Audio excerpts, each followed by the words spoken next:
Daniel Carter looked out the window of his ship at the massive space station ahead. The Galactic Council headquarters was bigger than any city on Earth. It looked like a giant crystal floating in space, with lights blinking all over its surface. After 6 months of travel, he was finally here. "Are you ready for this, Ambassador?" asked Amy Rodriguez, his assistant. She was young but smart and had helped him prepare for this moment for years. Daniel nodded and straightened his formal blue suit. "As ready as anyone can be to represent all of humanity to alien races we've never met before." The ship they traveled on was called the UES Meridian. Captain Jack Miller had been flying it for 3 years, ever since Earth first made contact with the galaxy. He was a good pilot and an even better soldier. Daniel felt safe with him in charge. "We're getting a message from the station," called out Lieutenant Steve Parker from the communications desk. "They want us to dock at Bay 7. Daniel felt his heart beating faster. This was it. After hundreds of years of wondering if humans were alone in the universe, they had finally found other intelligent life. Not just one race, but 17 different species all working together in something called the Galactic Council. The meeting had taken years to arrange. Earth had to prove they were advanced enough to even talk to the Council. They had to show they could travel between stars, that they had learned to work together as one planet, and that they understood basic science and mathematics. Daniel remembered the first alien message Earth received. It came from a race called the Zephyrians.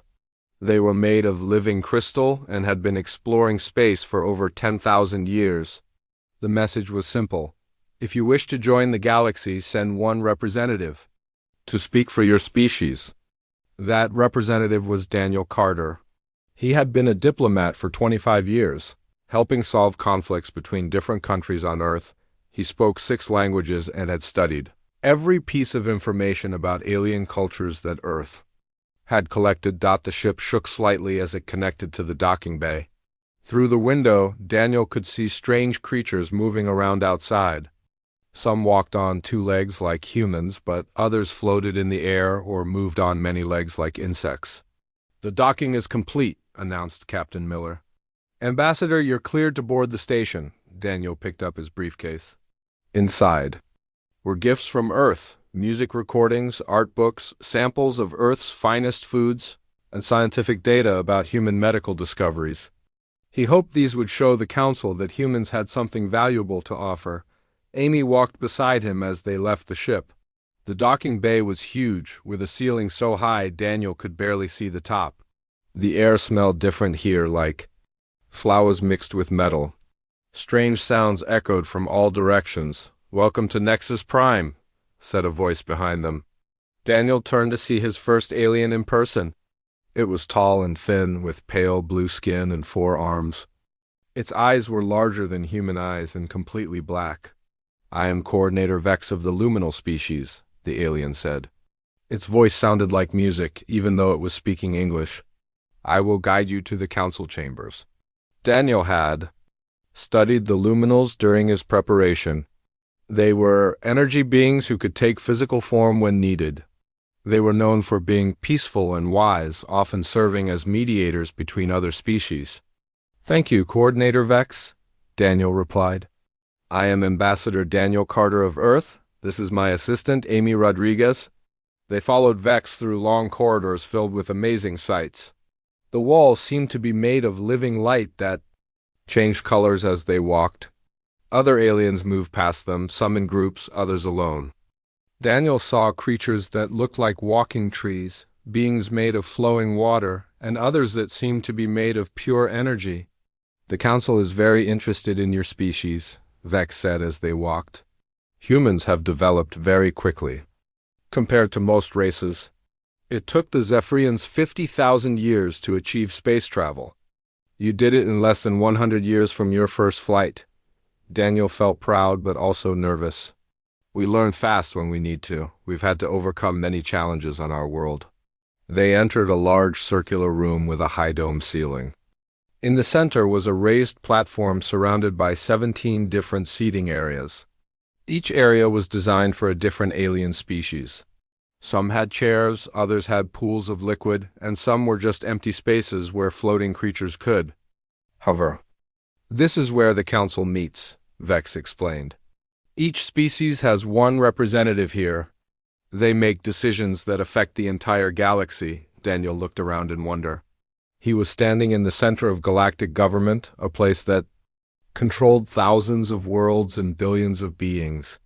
In a few hours, he would stand here and ask them to accept Earth as a member. The council session will begin in 2 hours, Vex said. You may rest in the waiting area or explore the station if you wish. I will return to escort you when it is time. Daniel decided to explore. He wanted to see as much as possible and maybe meet some of the other species. Amy stayed close to him, taking notes on everything they saw. In one area, they found a Zephyrian delegate named Chancellor Christek. He was 8 feet tall and looked like he was made of clear crystal with light flowing through him. When he spoke, his voice sounded like wind chimes. So you are the human representative, Christek said. Your species is very young. Most races wait much longer before seeking council membership. We believe we have much to offer, Daniel replied. And much to learn from species like yours. Christek's light seemed to dim slightly. Yes, learning is important. Some lessons are harder than others. They also met a representative of the Vortax, a species that shared a group mind. The individual they spoke to was named Prime Mind Nexus, but he explained that he was really part of a larger consciousness that included millions of his kind. Humans are individuals, Nexus said. This is unusual in the galaxy. Most successful species learn to think as one. We believe our diversity makes us stronger, Daniel said. Different ideas and perspectives help us solve problems. Perhaps. Nexus replied, we shall see. As the time for the council session approached, Daniel felt both excited and worried. Some of the aliens seemed friendly and interested in humanity. Others seemed less welcoming. He wondered if Earth was really ready for this step.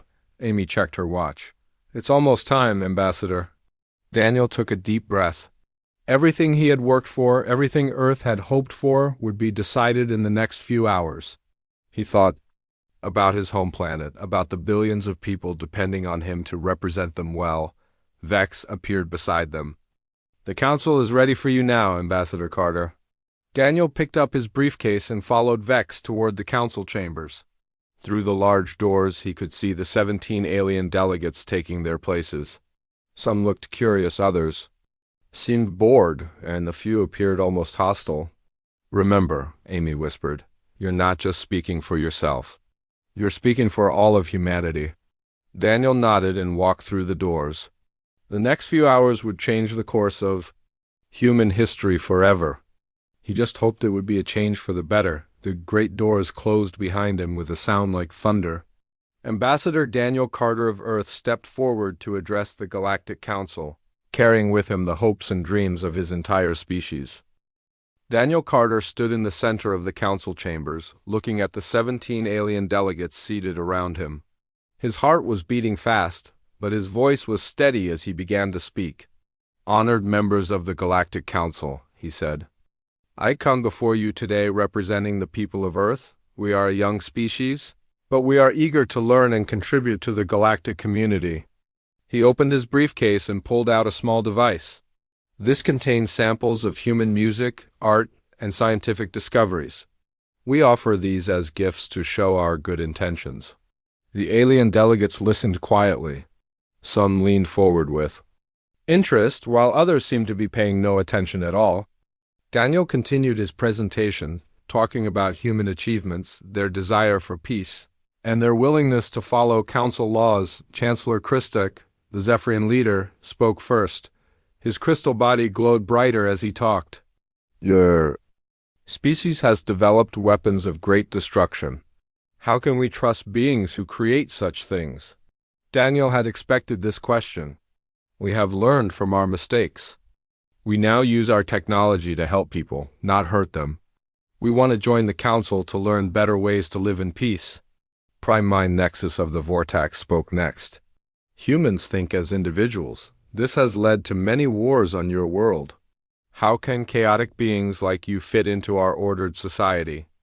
Our different ways of thinking help us solve problems. Daniel replied. "We believe diversity makes us stronger, not weaker." The questioning continued for 2 hours. Daniel answered every question carefully, trying to show that humans were ready to be part of the galactic community. Some aliens seemed impressed by his answers, while others looked doubtful. Finally, Chancellor Christic stood up. "We will consider your request, Ambassador Carter. The Council needs time to discuss this matter among ourselves." Daniel bowed respectfully.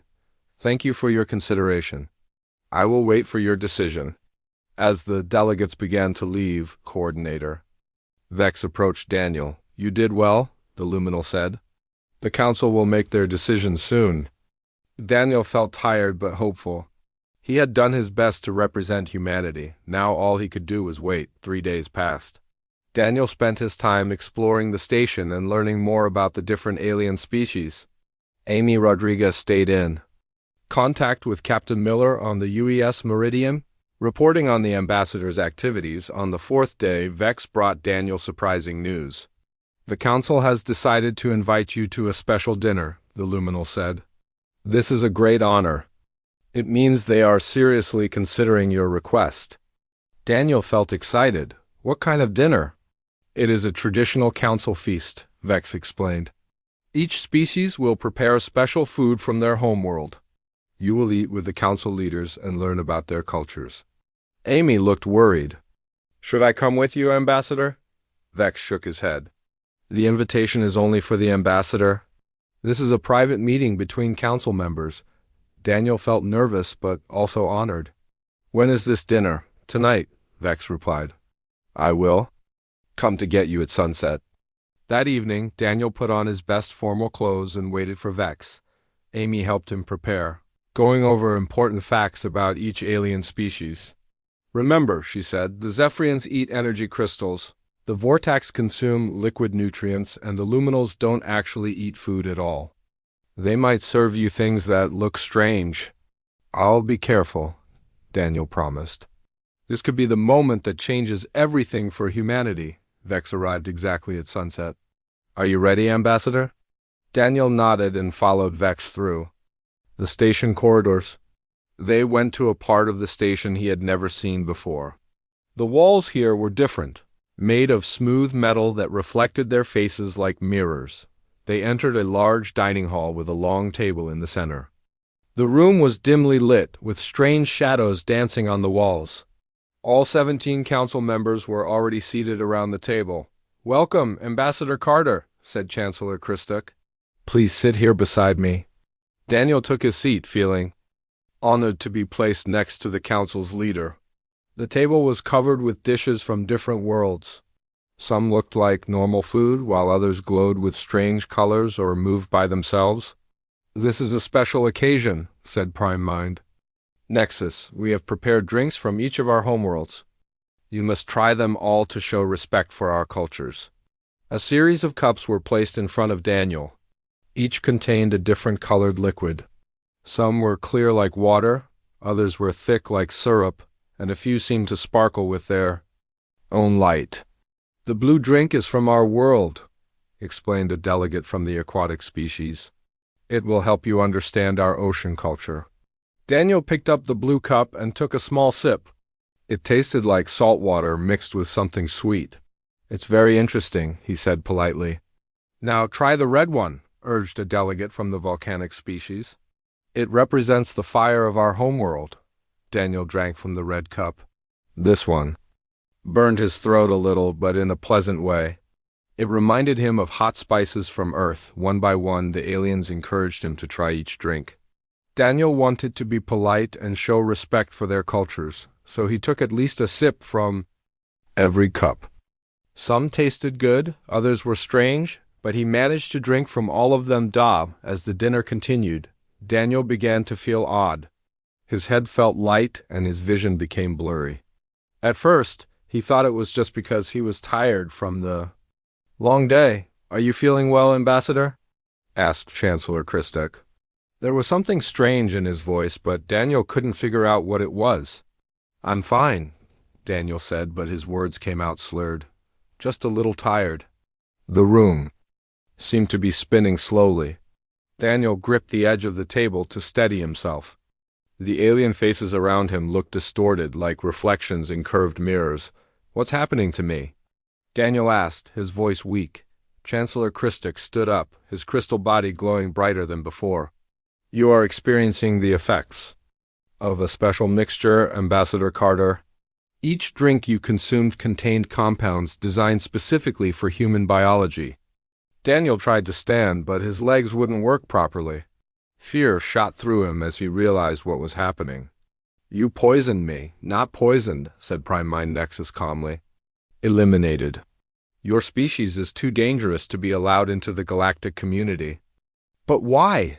Daniel gasped, struggling to breathe. "We came in peace. We wanted to help."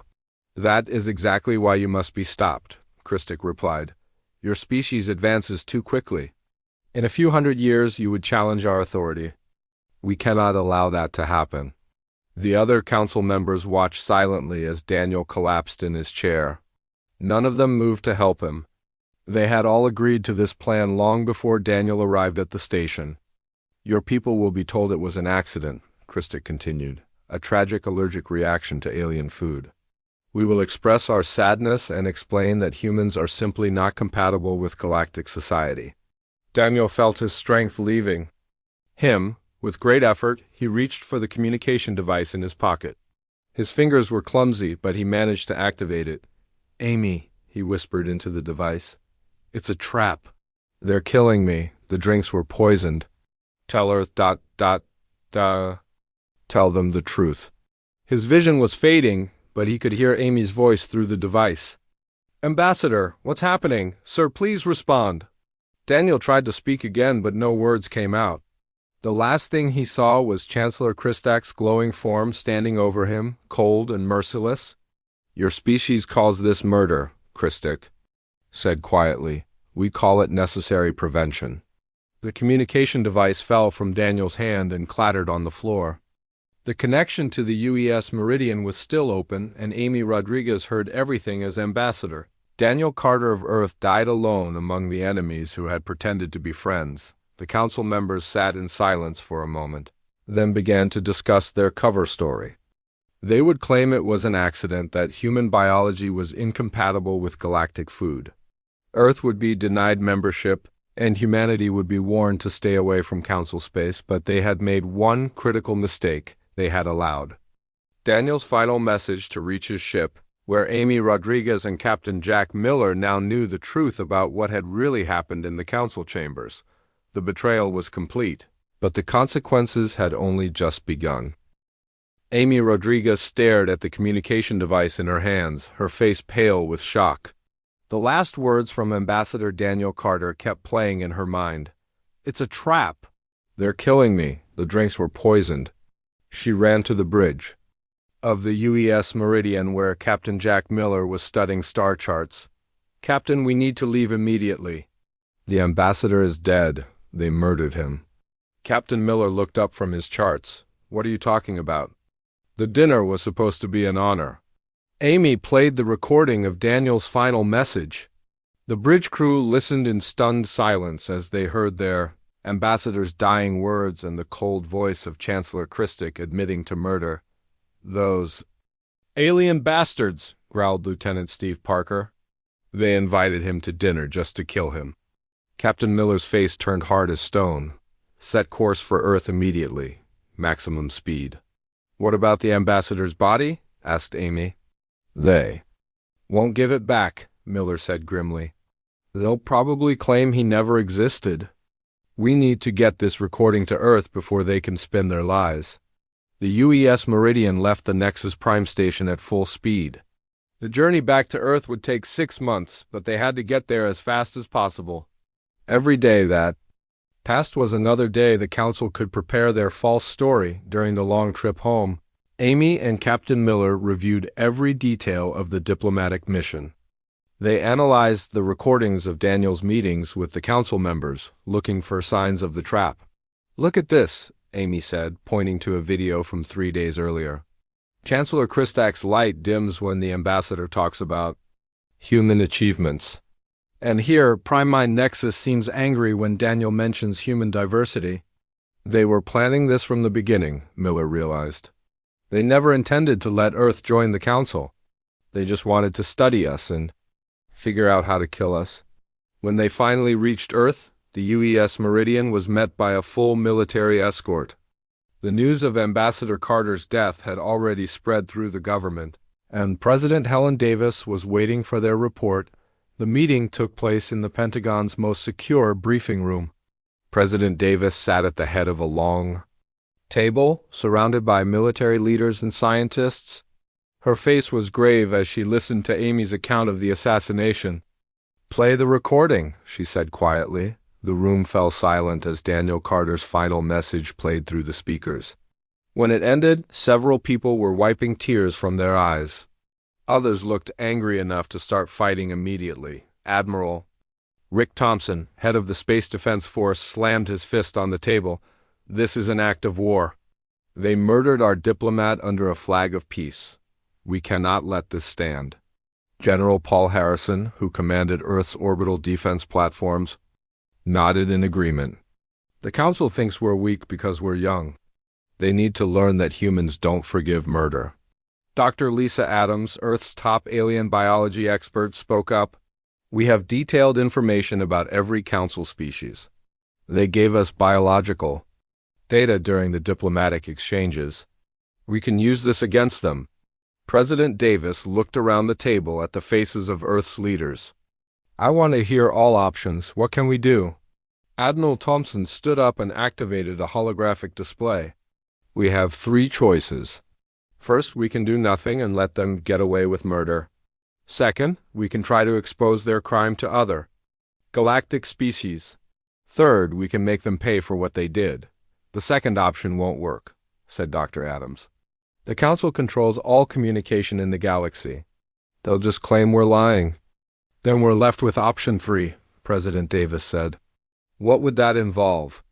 General Harrison activated another display showing Earth's military capabilities. "We've been building defense systems for 5 years, ever since first contact. We have orbital weapons, spaceships, and advanced technology. But we've never designed anything for attack." "We can change that," Admiral Thompson said. "Give us 6 months, and we can build a fleet capable of reaching Council space." Dr. Adams leaned forward. "I have a better idea." The Council species gave us their biological information thinking we were friends. "We can use that data to create weapons that target their specific biology." The room went quiet. Everyone understood what she was suggesting. "Biological weapons?" President Davis asked. "Each Council species has unique biology," Dr. Adams explained. "The Zephyrians are crystal-based. The Vortax share a group mind. The Luminals are energy beings. We can design viruses that attack their specific weaknesses." Admiral Thompson looked thoughtful. "How long would it take?" 6 months for the weapons, maybe 8 months for the delivery systems," Dr. Adams replied. "We'd need to coordinate with the military to get them to the target worlds." President Davis stood up and walked to the window. Outside, she could see the lights of Washington, D.C. somewhere out there. Millions of people were going about their normal lives, unaware that their government was planning the most devastating military action in human history. "They killed Daniel Carter because they were afraid of what humanity might become," she said. "Maybe it's time to show them they were right to be afraid." She turned back to the table. "I'm authorizing Project Prometheus. Dr. Adams, you'll lead the biological weapons program. Admiral Thompson, you'll build the fleet. General Harrison, you'll coordinate the attack plan." "What about the other alien species?" asked Amy. "The ones who weren't part of the Council? We'll leave them alone unless they interfere," President Davis replied. "This is about justice for Ambassador Carter, not conquest." Over the following days, the news of Carter's assassination spread across Earth. The official story was that he had died in an accident, but leaked recordings of his final message told the truth. Humanity was united in anger like never before. Volunteers lined up at military recruitment centers. Scientists abandoned their peaceful research to work on weapons. Factories that had been making consumer goods were converted to produce military equipment. Earth was preparing for war. Dr. Adams set up her laboratory in a secure facility beneath the Rocky Mountains. Her team included the best biologists, chemists, and genetic engineers on Earth. They worked 18 hours a day designing death for 17 different alien species. The Zephyrian virus attacks their crystal matrix, she explained to President Davis during one of their weekly meetings. Their bodies will literally crumble to dust. The Vortex virus disrupts their psychic connections, causing their group mind to collapse. Admiral Thompson's shipyards were working just as hard. The new warships were unlike anything Earth had ever built. They were fast, heavily armed, and designed to operate in the vacuum of space for months at a time. The flagship will be called the UES Retribution, Thompson reported. Captain Lisa Morgan will command it. She was Daniel Carter's student before she joined the military. Captain Morgan had volunteered for the mission immediately after hearing about Carter's death. She was young but skilled, and she had a personal reason for wanting revenge against the Council. "I'll make sure they pay for what they did to him," she promised President Davis. The attack plan was simple but devastating. Human ships would approach each Council world simultaneously, deploy the biological weapons, and then broadcast a message explaining why their species was being destroyed. "We want them to know this is justice for Ambassador Carter," General Harrison explained. "They need to understand that murdering human diplomats has consequences." As the months passed, Earth's preparations neared completion. The biological weapons were ready, the ships were built, and the attack plan was finalized. President Davis gave the final order on a cold morning in December. "Launch the fleet," she said. "It's time to show the galaxy that humanity will not be intimidated or murdered without consequence." The UES Retribution led 17 other ships out of Earth's solar system, each one carrying death for a different Council species. The galaxy was about to learn that humans were far more dangerous than the Council had ever imagined. Ambassador Daniel Carter would be avenged, and the Galactic Council would pay the ultimate price for their betrayal. Dr. Lisa Adams stood in the center of the underground laboratory, watching her team work on the most deadly project in human history. The facility was built 3 miles beneath the Rocky Mountains, hidden from any possible alien surveillance. 50 of Earth's best scientists worked here around the clock, creating weapons designed to kill entire species. "How is the Zephyrian virus coming along?" she asked Dr. Kevin Walsh, her lead geneticist. Kevin looked up from his microscope, his eyes red from lack of sleep. "The virus is complete. It attacks the crystal structure that holds their bodies together. Once infected, a Zephyrian will literally fall apart in about 6 hours." Dr. Adams nodded grimly. "And the Vortex weapon?" "Dr. Maria Santos finished it yesterday," Kevin replied. "It's a neurological virus that breaks the psychic connections between individual vortex. Without their group mind, they can't function. They'll die within hours." Dr. Adams walked to another section of the lab where Dr. Charles Kim was working on the luminal virus. The luminals were energy beings who took physical form, making them one of the hardest targets to design a weapon for. "The luminal virus disrupts their energy patterns," Dr. Kim explained. "Their bodies will lose cohesion and they'll dissolve back into pure energy. But this time, they won't be able to reform." Each virus was specifically designed for one alien species. The team had studied the biological data the Council had shared during the diplomatic exchanges, turning their gift of knowledge into a weapon of destruction. "We have 17 different viruses ready," Dr. Adams reported to President Davis during their weekly video call. "Each one targets a specific Council species. They're all airborne, fast-acting, and 100% fatal." "What about delivery systems?" the President asked. "Admiral Thompson's team is handling that.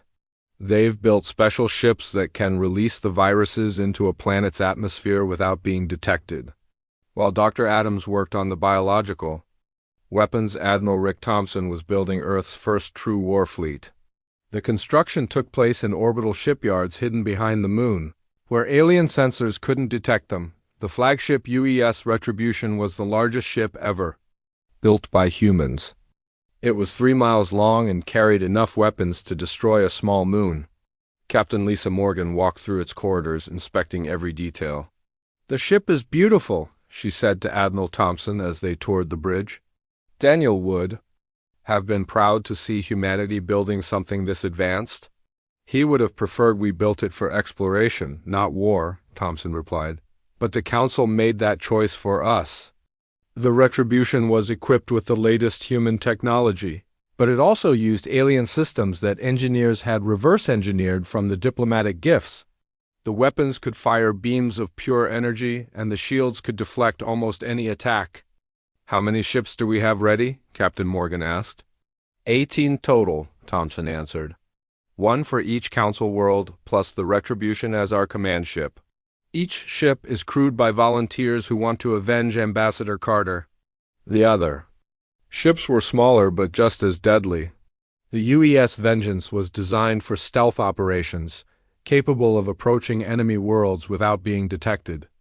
The UES Justice carried the biological weapons, with special systems for releasing them into planetary atmosphers. Captain Bob Turner commanded the UES Vengeance. He was a former fighter pilot who had lost his brother in the first alien contact incident 5 years earlier. "I've been waiting for a chance to hit back at these aliens," he told his crew. "Now we finally have it." The UES Justice was commanded by Captain Ruth Davis, the President's younger sister. She had volunteered for the mission specifically because she wanted to personally deliver the biological weapons to the Council worlds. "Every one of these viruses represents justice for Ambassador Carter," she said as she inspected the weapon storage bays. "The Council wanted to show us that humans don't belong in the galaxy. We're going to show them what happens when you murder our diplomats." While the ships were being built, intelligence operations were already underway.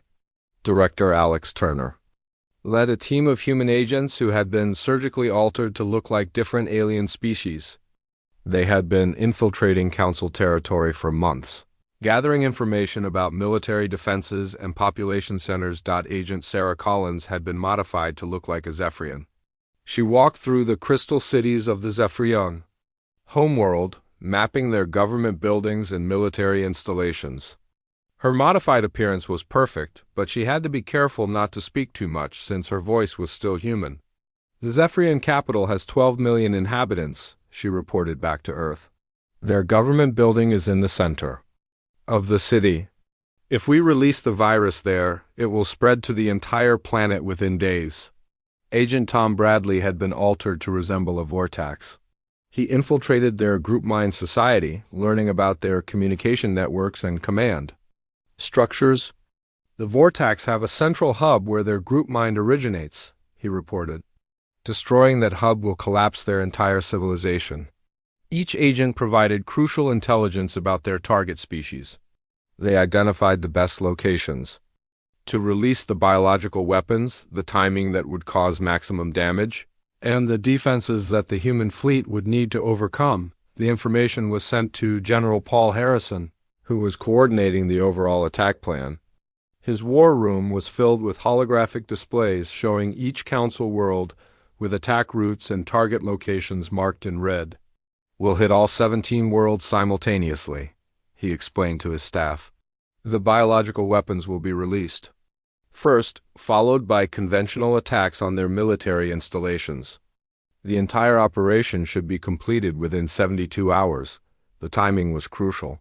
If the Council realized what was happening, they might warn other worlds or try to develop countermeasures. The attack had to be swift and overwhelming." "What about civilian populations?"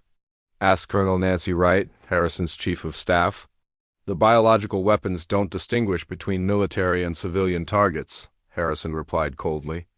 "The Council made that choice when they murdered Ambassador Carter. This is total war." As the months passed, Earth's preparations neared completion. The biological weapons were loaded onto the ships, the crews were trained for combat, and the intelligence reports were analyzed. Everything was ready for the largest military operation in human history. President Davis visited the fleet one final time before the launch. She walked through the UES Retribution with Captain Morgan, seeing the determination in the faces of the crew members. "These people are ready to die for their mission," Morgan said. "They all understand what's at stake." "I hope it doesn't come to that," Davis replied. "But if it does, they'll be dying to avenge a good man and protect our species." The president addressed the entire fleet over the communication system. 6 months ago, the Galactic Council murdered Ambassador Daniel Carter in cold blood. They thought they were eliminating a threat to their power. Instead, they awakened something far more dangerous. She paused, looking out at the massive warships floating in space around her. "Today, we launched the largest military operation in human history. We're not doing this for conquest or glory. We're doing this for justice. The Council will learn that murdering human diplomats has consequences." The fleet crews cheered as the president finished her speech. They had trained for this moment for months, and now they were ready to make the Council pay for their betrayal. Dr. Adams watched the launch from her laboratory. The biological weapons she had created were now on their way to 17 different worlds. In a few weeks, entire species would be extinct because of her work. "I hope Daniel would understand," she said quietly to herself. "We tried to do this peacefully." The Council chose war. Admiral Thompson stood on the bridge of the orbital command center, watching the 18 ships disappear into hyperspace. The largest fleet in human history was now heading toward Council space, carrying death for the species that had betrayed Earth's trust. "May God help us all," he whispered as the last ship vanished from view. The final phase of humanity's revenge was about to begin. The Galactic Council would soon learn that humans were far more dangerous than they had ever imagined. Captain Lisa Morgan stood on the bridge of the UES Retribution as it dropped out of hyperspace near Nexus Prime, the capital of the Galactic Council. Through the main viewing screen, she could see the massive crystal station floating in space, exactly as Ambassador Daniel Carter had described it months ago. "All ships report ready for attack," announced Lieutenant Commander Jake Peterson from the communications station. Morgan nodded. Around the galaxy, 17 other human ships were arriving at their target worlds at exactly the same moment. The operation that would change galactic history forever was about to begin. "Open a channel to the Council station," Morgan ordered. The face of Chancellor Christek appeared on the main screen. His crystal body was glowing with agitation. "Human vessel, you are not authorized to be in Council space. Leave immediately or we will consider it an act of war." Morgan smiled coldly. "My name is Captain Lisa Morgan of Earth. I was a student of Ambassador Daniel Carter. Do you remember him, Chancellor?" Christak's glow dimmed slightly. "The human diplomat died in an unfortunate accident. We expressed our condolences to your government." "He didn't die in an accident," Morgan replied. "He was murdered, poisoned by drinks you gave him at a fake diplomatic dinner. We have recordings of his final moments." The crystal alien's body began to flicker with nervous energy. "I don't know what you're talking about." "You told him that humans were too dangerous to be allowed in the galactic community," Morgan continued. "You said we would challenge your authority. Well, Chancellor, you were right. We are too dangerous. And today you're going to learn exactly how dangerous we can be." At that moment, similar conversations were taking place across the galaxy. Human ships were confronting Council leaders on 17 different worlds, delivering the same message of justice and revenge. Captain Bob Turner commanded the UES Vengeance at the Zephyrian homeworld. He watched as the crystal cities below sparkled like diamonds in the sunlight. Soon those beautiful structures would be nothing but dust. "Release the biological weapon," he ordered. The ship's cargo bay opened, releasing thousands of small canisters into the planet's atmosphere. Each canister contained Dr. Adams' specially designed virus, engineered to destroy Zephyrian crystal biology on the surface of the planet. The first Zephyrians began to feel the effects within minutes. Their crystal bodies started to crack and crumble. The virus spread through the air, carried by the wind to every corner of the world. Captain Ruth Davis watched from the UES, just as the Vortex homeworld received its deadly gift. The virus designed for the group mind species was even more devastating. As the psychic connections between individual vortex began to break down, their entire civilization collapsed in hours. "The vortex military is not responding to our presence," reported her weapons officer. "Their group mind has been severed. They're dying." On Nexus Prime, Chancellor Christic was receiving reports from across the galaxy.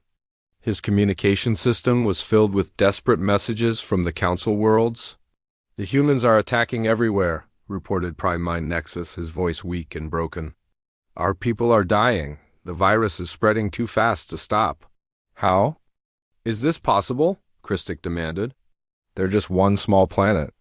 They can't have the resources for this kind of attack." Captain Morgan's voice came through the communication system. "You underestimated us, Chancellor. You thought we were weak because we're young, but you forgot something important about humans. When you hurt one of us, you hurt all of us." The UES Retribution moved closer to the Council station. Morgan could see alien ships trying to launch from the docking bays, but they were moving slowly and without coordination. The Council's military response was falling apart as news of the biological attack spread. "The luminal homeworld has gone silent," reported one of Christak's assistants. "The energy virus has dissolved their physical forms. They can't reform." "The aquatic world is dead," came another report. "The water virus has poisoned their oceans."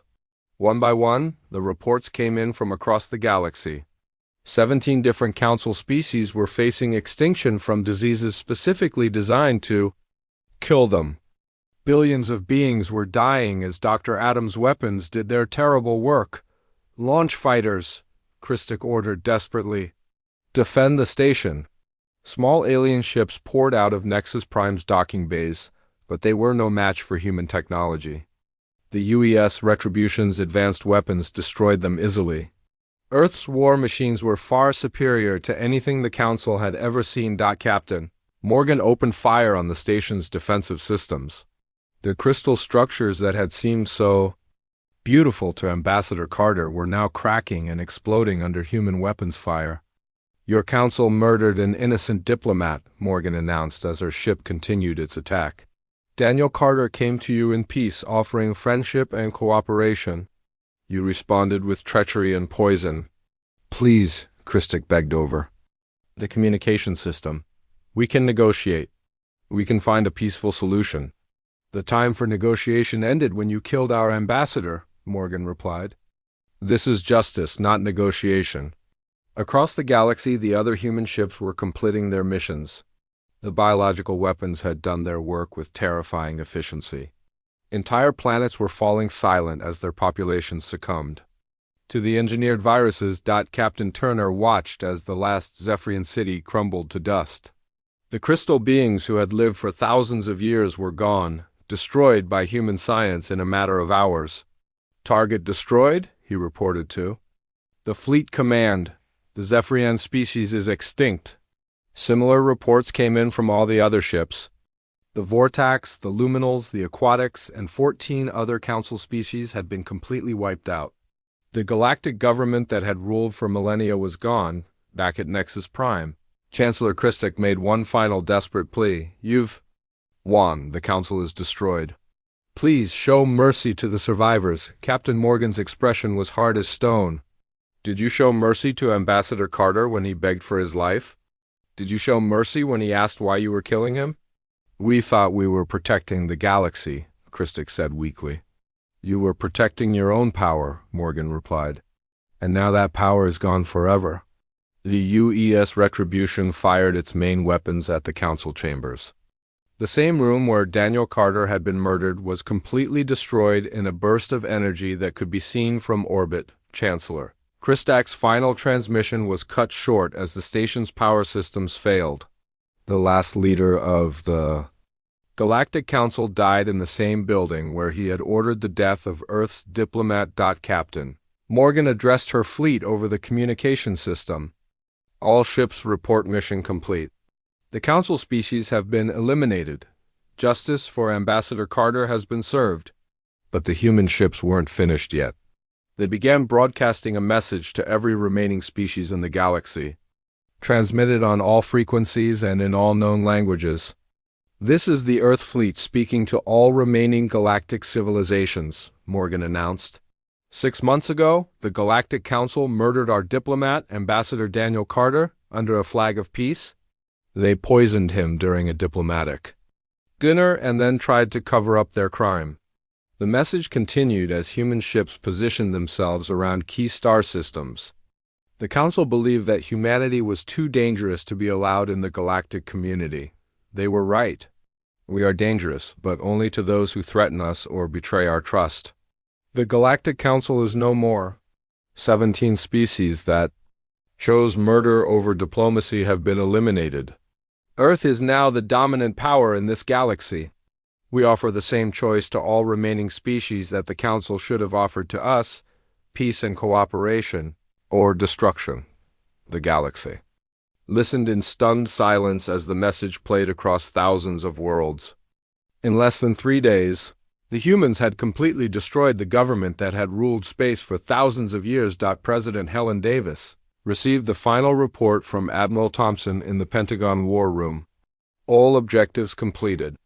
Madam President, the Galactic Council has been eliminated. Our ships are holding position at strategic points throughout Council space. Davis nodded grimly. And the biological weapons? Dr. Adams reports 100% effectiveness. The target species are extinct. There were no survivors. What about the other alien species? The ones who weren't part of the Council? They're all requesting peaceful contact with Earth, Thompson replied. It seems our demonstration of power has convinced them that cooperation is preferable to conflict. Davis looked out the window at the night sky. Somewhere among those stars, human ships were establishing Earth as the new galactic superpower. The species that had dismissed humanity as too primitive to join their Council had learned too late that they had awakened something far more dangerous than they could have imagined. Ambassador Carter can rest in peace now, she said quietly. His death has been avenged, and humanity will never again be dismissed as weak or insignificant. The age of the Galactic Council was over. The age of human dominance had begun. And across the galaxy, every surviving species understood one simple truth: humans were not to be underestimated or betrayed. The price for harming Earth or her citizens was total annihilation.